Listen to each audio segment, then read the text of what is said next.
በቻይና በእስር ላይ የምትገኘው ናዝራዊት አበራን ወደ ሀገሯ እንድትመለስ እድል የሚሰጥ አዋጅ የኢትዮጵያ ፓርላማ ማጽደቁን ተሰማ። ሀገር ዜጋ ቻይና ተፈርዶባት የምትገኝ ያለች አይደል? ሚዲያ ላይ ሲሰራጭ የነበረ ናዝራዊት የምትባል ስለዚህ እቺ እህታችን ለመመለስ እድል ይከፍታል ማለት ነው።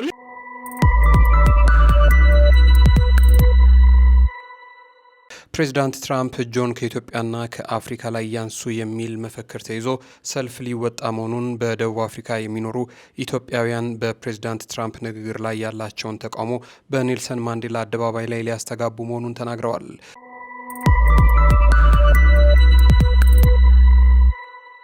ፍቅረኛዬን አልወደዳችሁትም በሚል በገዛ ልጆቿ ላይ አሰቃቂ በደል የፈጸመችው እናት በ25 ዓመት ጽኑ እስራት መቀጣቷ ተሰምቷል። ይህንንም የምንነግራችሁ መረጃችን ነው። ሰላም የምንወዳችሁና የምናከብራችሁ የአዲስ ጊዜ ሚዲያ ቤተሰቦች እንዴት ናችሁ? በያላችሁበት ሰላም እንድትሆኑ ተመኘን። እነዚሁን 3 አጫጭር መረጃዎች ልንነግራችሁ ወደናል። እስከ ፕሮግራማችን ፍጻሜ ድረስ አብራችሁን ቆዩና ዜናዎቻችንን አድምጡልን። በቆይታችሁም ቻናላችንን ሰብስክራይብ እያደረጋችሁ እንድትቀላቀሉን ቤተሰብ እንድታደርጉን ጠይቅን። እናመሰግናለን።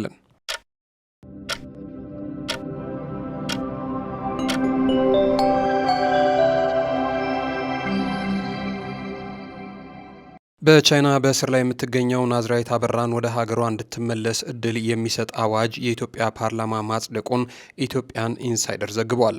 የኢንጂነሪንግ ምሩቋ ናዝራዊት አበራ በታህሳስ 2011 ዓ.ም ወደ ቻይና ስትጓዝ አገር ሰላም ነው ብላ ነበር። ሆኖም ቤጂንግ አውሮፕላን ማረፊያ ስትደርስ አደንዛዥ እጽ ይዛ ተገኝታለች በሚል በቁጥጥር ስር መዋሏ ይታወቃል። የኢትዮጵያዊቷ እስር ጉዳይ በወቅቱ በብዙ ኢትዮጵያውያን ዘንድ ከፍተኛ መነጋገሪያ ሆኖ ሰንብቷል። ይህም ብቻ ሳይበቃ ከሳምንታት በፊት የዚህችው ግለሰብ ሁኔታ በማህበራዊ ሚዲያ ላይ በሰፊው መነጋገሪያ ሆኗል። ቤተሰቦቹም በሴፉ በኢቤስም ላይ ቀርበው ስለ ሁኔታው አብራርተው ተናግረው ነበር። ናዝራዊት እጹን ይዛ የተገኘችው በጓደኛዋ ተታላ ነበር መባሉን ለመነጋገሪያነቱ ዋነኛ ምክንያት ነበር። እጽ ሲያዘዋውሩ የተገኙ ሰዎች በቻይና ሕግ መሰረት የሞት ቅጣት እንደሚፈረድባቸው መገለጹ በቤተሰቦቿና ጉዳዩን ሲከታተሉ በቆዩ ሌሎች ኢትዮጵያውያን ዘንድ እጅግ በጣም ትልቅ ድንጋጤንና ስጋትን የፈጠረ ጉዳይ ሆኖ ቆይቶ ነበር። ናዝራዊት ለእስር ከተዳረገችበት ከ7 ዓመታት በኋላ ታዲያም ከቻይና ወደ ኢትዮጵያ እንድትመለስ እድል የሚፈጥር መሆኑ የተነገረለት አዋጅን በተመለከተ ዛሬ በፓርላማ መጽደቁ ተሰምቷል። የህዝብ ተወካዮች ምክር ቤት ዛሬ ሐሙስ ጥር 14 ቀን 2018 ዓ.ም ባካሄደው መደበኛ ስብሰባው ያጸደቀው አዋጅ በኢትዮጵያና በቻይና መካከል ፍርደኞችን ለማስተላለፍ የሚያስችል መሆኑ ተነግሯል። የሁለቱ ሀገራት መንግስታት ባደረጉት ስምምነት ላይ ተመስርቶ የተዘጋጀው ይህ አዋጅ በኢትዮጵያ እስር ቤቶች የሚገኙ ቻይናውያን ፍርደኞች ወደ ሀገራቸው እንዲዘዋወሩ የሚያስችል መሆኑም ተገልጿል። በተመሳሳይ መልኩም በቻይና የሚገኙ ኢትዮጵያውያን ፍርደኞች ወደ ሀገራቸው መዛወር እንዲችሉ የሚያደርግ መሆኑንም አዋጁን በተመለከተ የተዘጋጀውን ሪፖርትና የውሳኔ ሀሳብ ያቀረቡ የፓርላማው የህግና የፍትህ ጉዳዮች ቋሚ ኮሚቴ ሰብሳቢ ወይዘሮ ጸገነት መንግስቱ ተናግረዋል። ጸገነት ከፓርላማ አባላት ለተነሱ ጥያቄዎች በሰጡት ማብራሪያ ላይ የናዝራዊት ጉዳይን በተመለከተም በምሳሌነት አንስተዋል። እኛ ሀገር ዜጋ ቻይና ተፈርዶባት የምትገኝ ዜጋ አለች ናዝራዊት የምትባል።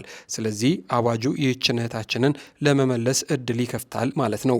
ልክ እንደዚሁ የእነሱ ዜጎች ወደ ሀገራቸው ሄደው በሀገራቸው በማህበረሰባቸው ውስጥ ፍርዳቸውን እንዲጨርሱ እንጂ ልቆ ነው እንዲለቀቁ የሚያደርግ አይደለም ሲሉ የቋሚ ኮሚቴ ሰብሳቢዋ አብራርተው ተናግረዋል። የህዝብ ተወካዮች ምክር ቤት በዛሬው መደበኛ ስብሰባው በኢትዮጵያና በብራዚል መካከልም በተመሳሳይ ፍርደኞችን ለማስተላለፍ የሚያስችል አዋጅም አጽድቋል። በኢትዮጵያና በደቡብ አፍሪካ መንግስታት መካከል የተደረገው በወንጀል የሚፈለጉ ሰዎችን ያሳልፎ መስጠት ስምምነት አዋጅም እንዲሁ በዛሬው ስብሰባ ላይ ጸድቋል። ሀገር ዜጋ ቻይና ተፈርዶባት የምትገኝ ያለች አይደል? ሚዲያ ላይ ሲሰራጭ የነበረ ናዝራዊት የምትባል ስለዚህ እቺ እህታችን ለመመለስ እድል ይከፍታል ማለት ነው።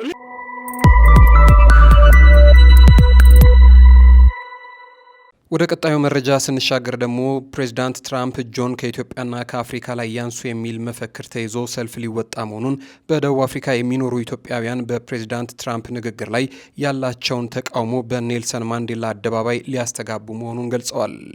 በደቡብ አፍሪካ የሚገኙ የኢትዮጵያ ዲያስፖራ አባላትና የፓን አፍሪካ አቀንቃኞች የአሜሪካው ፕሬዚዳንት ዶናልድ ትራምፕን በታላቁ ህዳሴ ግድብና በኢትዮጵያ ሉዓላዊነት ላይ የሰነዘሩትን ንግግር በመቃወም በጆሃንስበርግ ከተማ ገኘው ታሪካዊው የኔልሰን ማንዴላ አደባባይ የኖ ሞር ሰልፍ ለመጥራት ዝግጅታቸውን ማጠናቀቃቸውን ገልጸዋል። የሰልፉ አስተባባሪዎች እንደገለጹት ከሆነ ይህ ንቅናቄ በቅርቡ ፕሬዚዳንት ዶናልድ ትራምፕ ከግብጽ ፍላጎት ጎን ለመቆም መወሰናቸውንና በኢትዮጵያውያን ሀብትና ጉልበት የተገነባውን ግድብ አሜሪካ እንደገነባቸው አድርገው ማቅረባቸውን ተከትሎ የመጣ ቁጣ ስለመሆኑ ነው የተሰማው።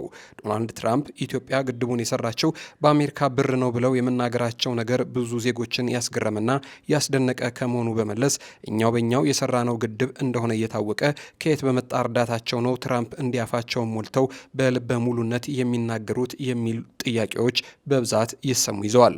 ሰልፈኞቹም ፕሬዚዳንት ትራምፕ እጆን ከኢትዮጵያና ከአፍሪካ ላይ ያንሱ የሚል ጠንካራ መልእክት ለዓለም አቀፉ ማህበረሰብ ለማስተላለፍ ማቀዳቸውን ነው የተናገሩት። በዚህ ሰልፍም ላይ ከኢትዮጵያውያን በተጨማሪ ከ50 በላይ ታዋቂ የፓን አፍሪካ አቀንቃኞች የሚሳተፉ ሲሆን የሱዳን፣ የኬንያ፣ የቦትስዋና፣ የአንጎላና የናሚቢያ አምባሳደሮችም ምክረ ሀሳብ ያካተተ ዲፕሎማሲያዊ ይዘት እንዳለውም ተጠቁሟል።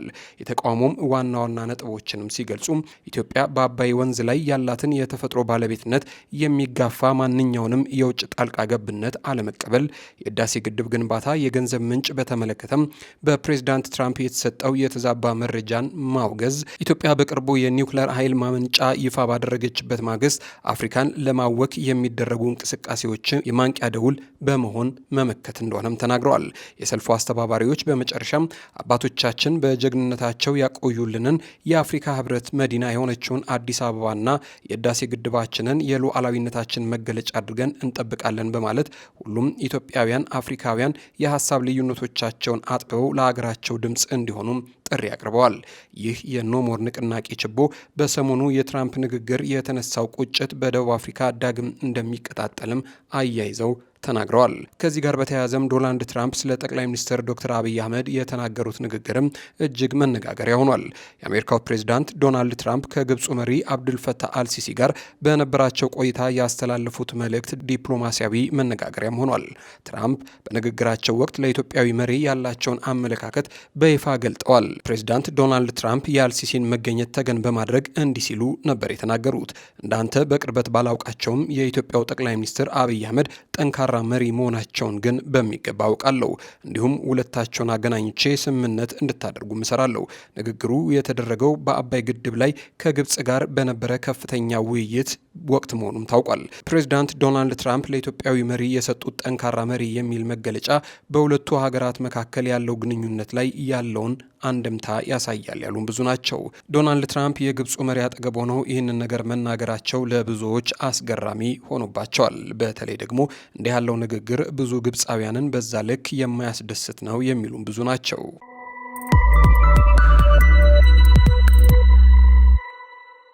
ወደ ሌላኛው መረጃችን ስናልፍ ፍቅረኛዬን አልወደዳችሁትም በሚል በገዛ ልጆቿ ላይ አሰቃቂ በደል የፈጸመችው እናት በ25 ዓመት ጽኑ እስራት መቀጣቷን ሰምተናል። በምስራቅ ባሌ ዞን ጊኒር ከተማ ያፈቀርኩትን ሰው አልወደዳችሁትም በሚል ምክንያት በሁለት ለጋ ልጆቿ ላይ ዘግናኛ አካልና የስነ ልቦና ጥቃት ስትፈጽም የነበረችው ልዕልት አበበ የተባለች ግለሰብ በከፍተኛ ፍርድ ቤት የ25 ዓመት ጽኑ እስራት ተፈርዶባታል።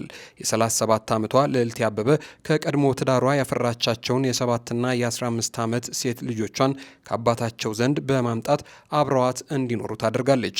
ይሁን እንጂ ግለሰቧ ካፈቀረችው ሰው ጋር ለመዳራት ስትል ልጆቿን በመጸዳጃ ቤት ውስጥ እንዲያድሩ ታስገድድ እንደነበርም የፖሊስ የምርመራ መዝገብ ያሳያል።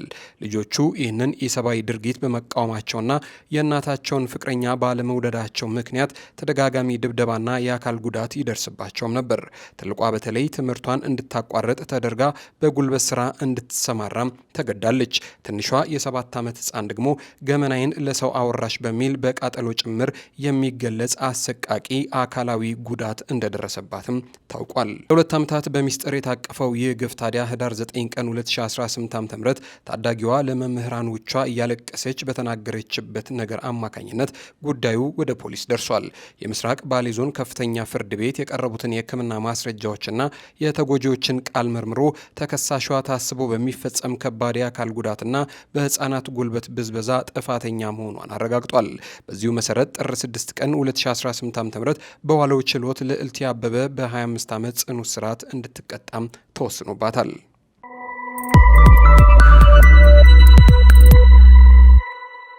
የምንወዳቸውና የምናከብራቸው የአዲስ ጊዜ ሚዲያ ቤተሰቦች ለሰዓቱ የነበሩን አጫጭር መረጃዎች እነዚህን ይመስሉ ነበር። እስከ ፕሮግራማችን ፍጻሜ ድረስ አብራችሁን ስለቆያችሁ እናመሰግናለን። ለአዲስ ጊዜ ሚዲያ ቤተሰብ ካልሆናችሁ አሁኑኑ ሰብስክራይብ በማድረግ ቤተሰብ እንድታደርጉን ጠየቅን። እናመሰግናለን።